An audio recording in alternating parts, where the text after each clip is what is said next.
Hey guys, my name is Chris Waal, and I am a self-employed farmer. I got into this about 11 years ago at the age of 30, and as may be self-evident, I did not grow up on a farm or in a farming community. I'm actually from the suburbs of Vancouver, so I am a city kid through and through, and I married into an agricultural family, and after my wife and I having our kids and living our lives for 10 years, we in a roundabout way got involved with the family business by moving to Nova Scotia from Alberta.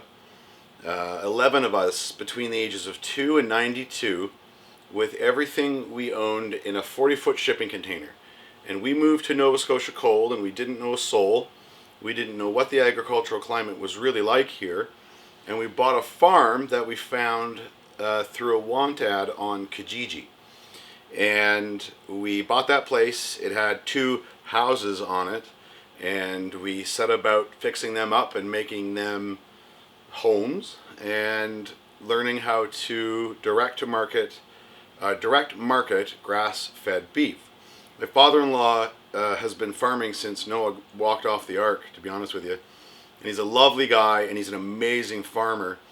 But like many, many farmers, they have always produced a commodity that gets paid for, just by weight. It doesn't matter what the real quality of the product is, just provided that it is sufficiently, meets the bare minimums and is heavy. That's what they're really getting paid for, is by weight.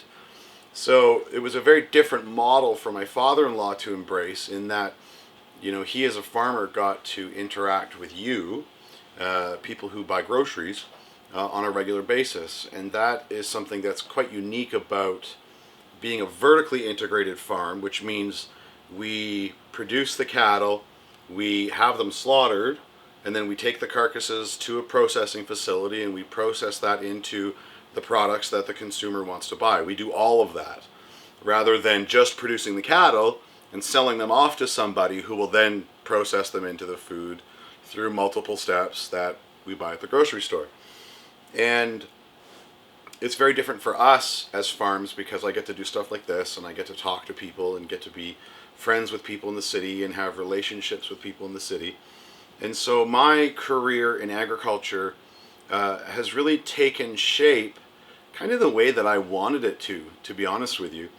And I've arrived today, 11 years into this process, where now we have an autonomous farm company, we have a butchery processing company, and we have an online sales platform company. And we're doing all that under the banner of a farm. We are a farm, we're still a farm, but those are kind of the subsidiaries of this agriculture.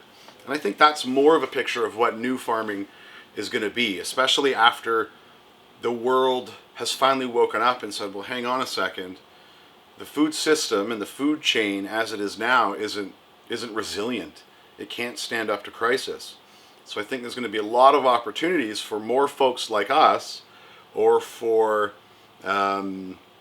people like us, to work together to bring back some of the processing, the infrastructure, the distribution, the logistics, all of the pieces that used to be a part of agriculture here, that have, by virtue of the centralization of agriculture in Canada, largely out west, especially in the meat game, right? All that infrastructure is gone in Nova Scotia. So the traditional model of producing volumes of commodities and being paid according to the commodity markets, remember, when you do that, you don't get to pick your price. You're told what your price is when you produce a commodity. And so, if you guys are learning about economics, imagine having a cost of production that increases with unpredictable, uncontrollable weather events, but you're not allowed to adjust your price to account for the increase in expense or the increase in your cost of goods.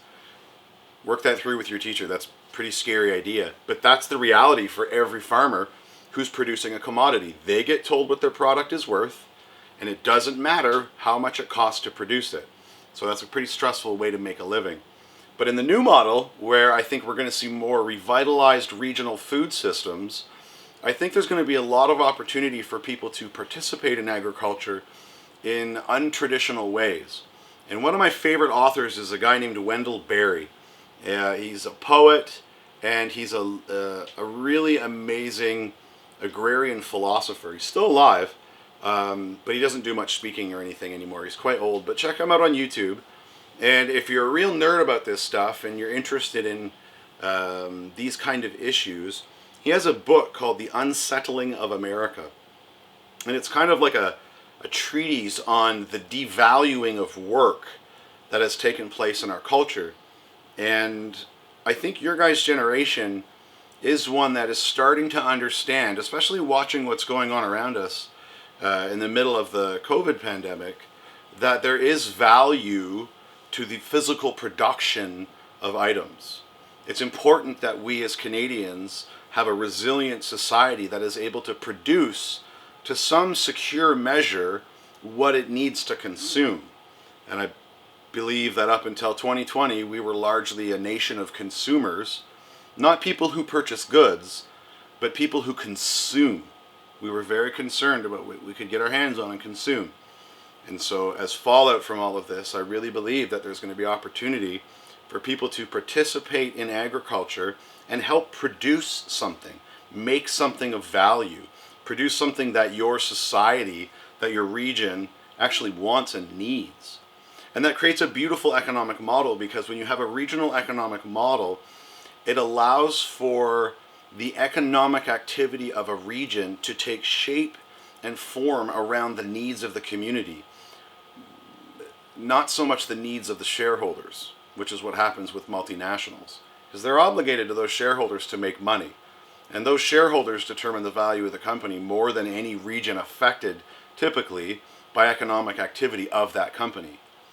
But in a regional system, and as we start to build a new regional agricultural economic model, a new marketplace, there's going to be opportunity for everybody to participate, from truck drivers to mechanics to, distribution networks, logistics hubs, to software platforms.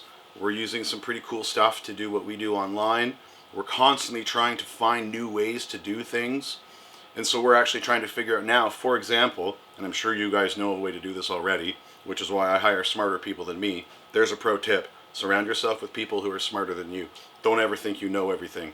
And when you realize you don't know everything, you'll surround yourself with people who do, in pieces, to make a whole, and then you'll have a real team around you that you can actually accomplish something. Don't make it about what you know. Make it about what you don't know. But we've got a guy who's trying to figure out how to basically set up a virtual butcher shop. So there's a live stream probably on Facebook or some other stupid social media platform. Bit of a Luddite, don't do social media. Takes up way too much time and I don't have any. But we want to have it so that you can log on to Facebook, and a window you can just connect, and there's the butcher standing at the butcher's counter, and anybody can log in and see.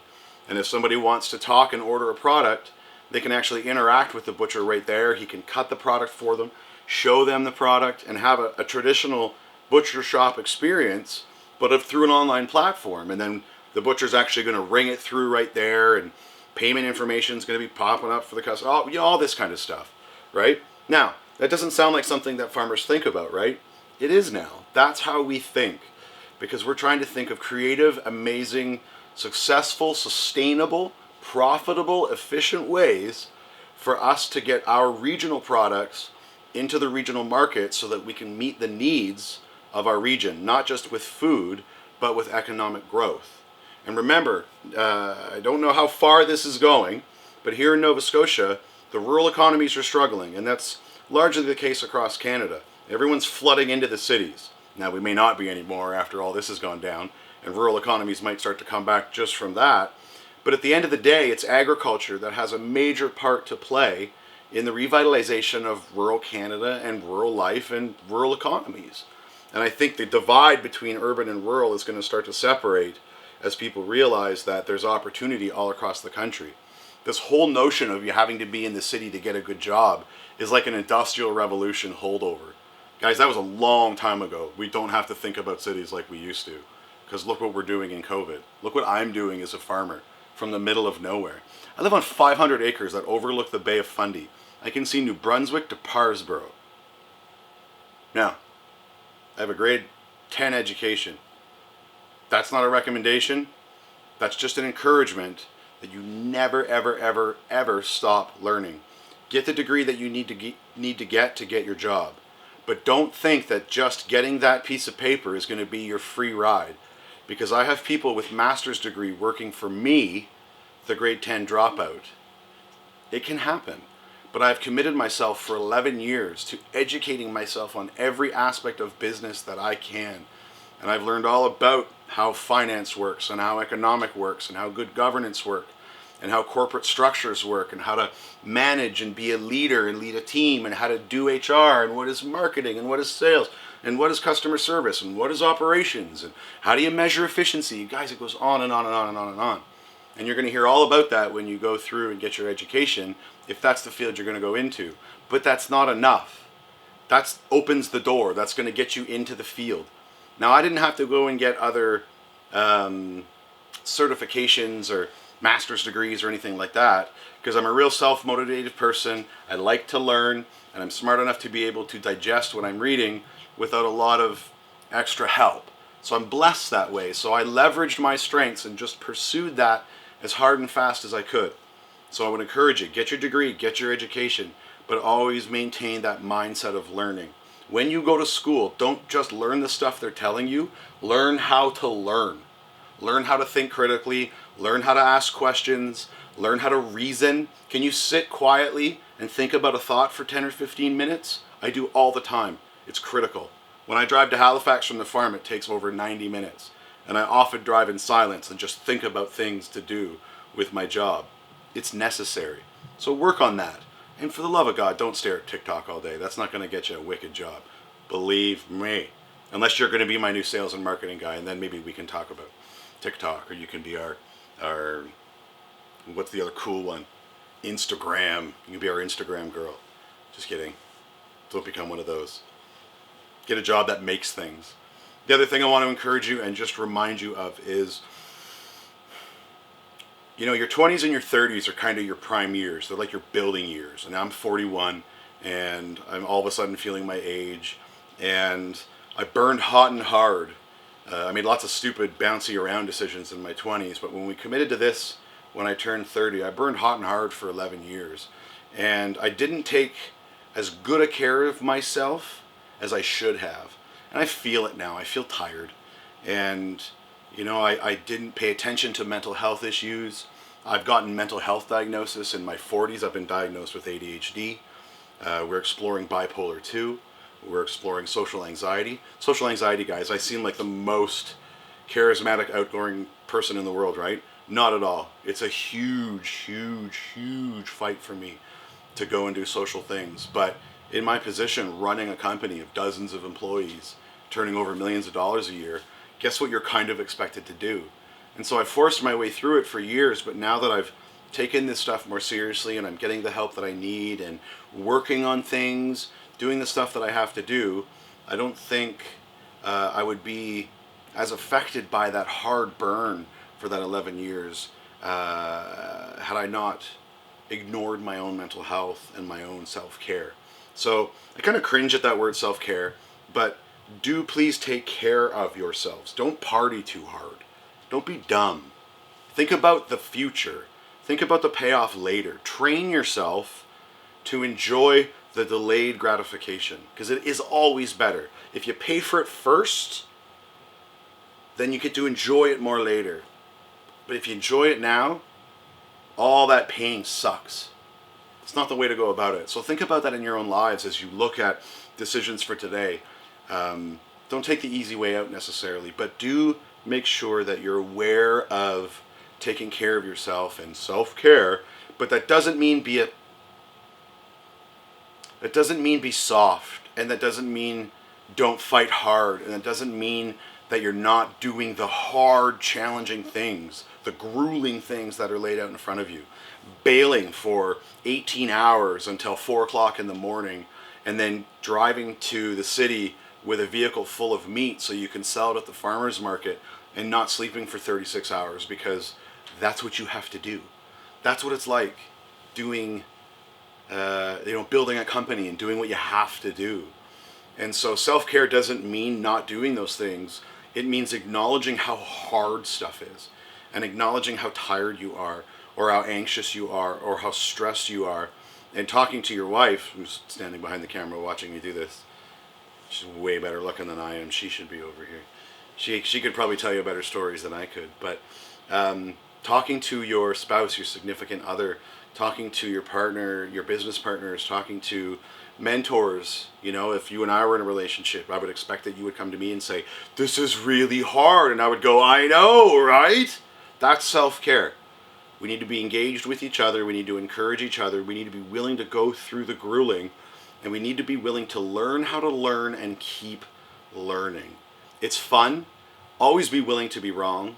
It's really, really hard most times, but it is a very rewarding way to go working in agriculture, because you're providing one of the most, if not the most essential service. Food, water, housing, guys. Food, water, shelter. If we just stopped producing food, we wouldn't be much of a civilization for very long.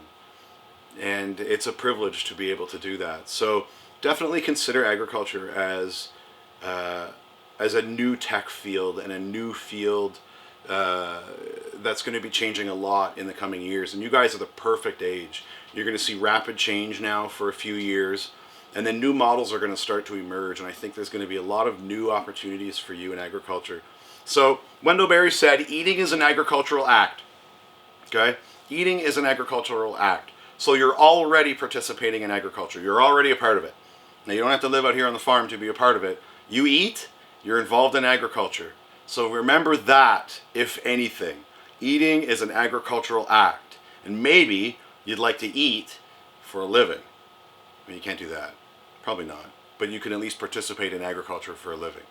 All right, guys, thanks for listening to me ramble on. You're the best. Do well. And maybe one day I'll see you at the farm. That'd be cool. All right, guys, bye.